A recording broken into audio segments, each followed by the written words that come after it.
lotus lovers, yes, if you love the lotus bread spread, or you love the lotus spread, or you love the lotus biscuit, sweetheart, this is the video for you. So I tried to convert my lotus spread into shortbread. Lotus inspired shortbread.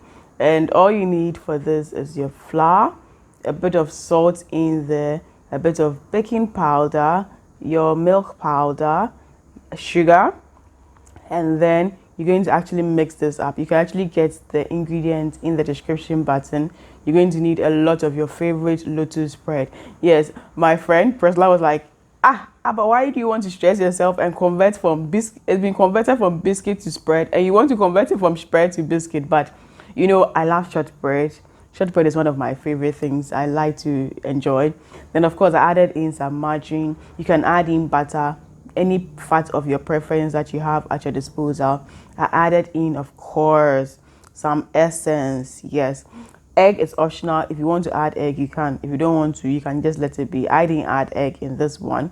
I used just that with water, and the water, cold water works. Just add it in bits and pieces so that you don't end up getting something which is too wet, because you want to get the dough forming together, but you don't want to knead it. You don't want it to be too soft, because if it's too soft and mushy, it becomes really hard to get a fine texture something when you bake it. Then you have to let it sit and rest for like 30 minutes for your dough to rest properly. When you are done, you want to really roll this out, and if you roll it out on your wooden surface like that, sweetheart, it will stick to it.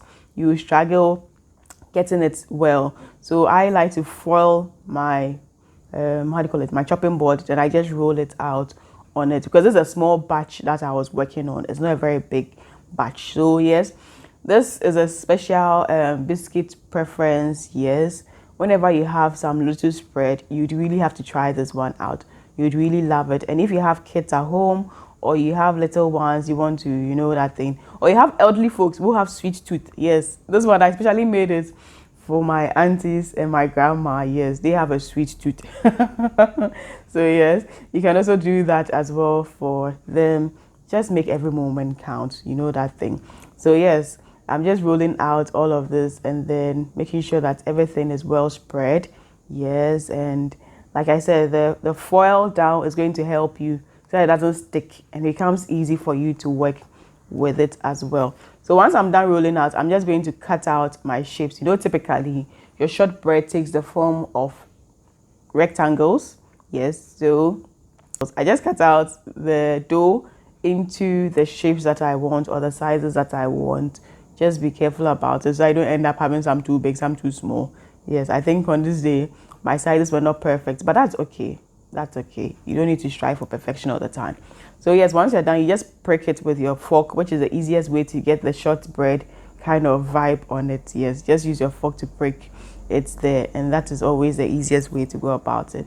Then once I'm done with this, it's going to go for baking. So it's baking time. You can use your baking sheet and bake in your preheated oven, 180 degrees for 15 to 20 minutes. That should work for you. If you don't, you can use your air fryer. So I used air fryer in here to help me bake, and I have other baking options like using your saucepan to bake. You can also check that out.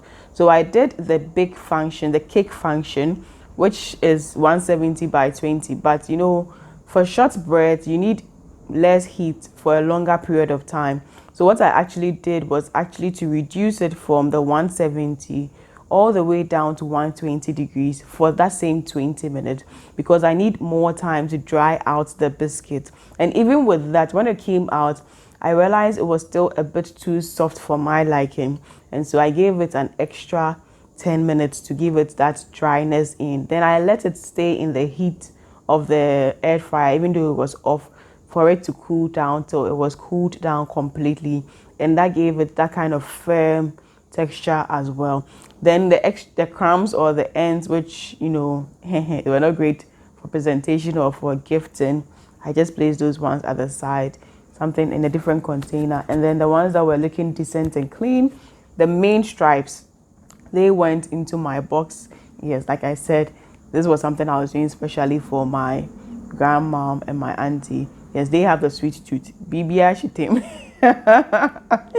So I just packaged it in the box nicely, and then I covered it up, and then the ones I was chewing for myself, I just kept it there. So yes, if you're a fan of the Lotus bread spread, this is one shortbread recipe you should actually be trying, the Lotus shortbread recipe. Yes, if you did like this video, support us with your subscription, like, share, and then most importantly, follow us with your notification button on, so that everything we post, you see it.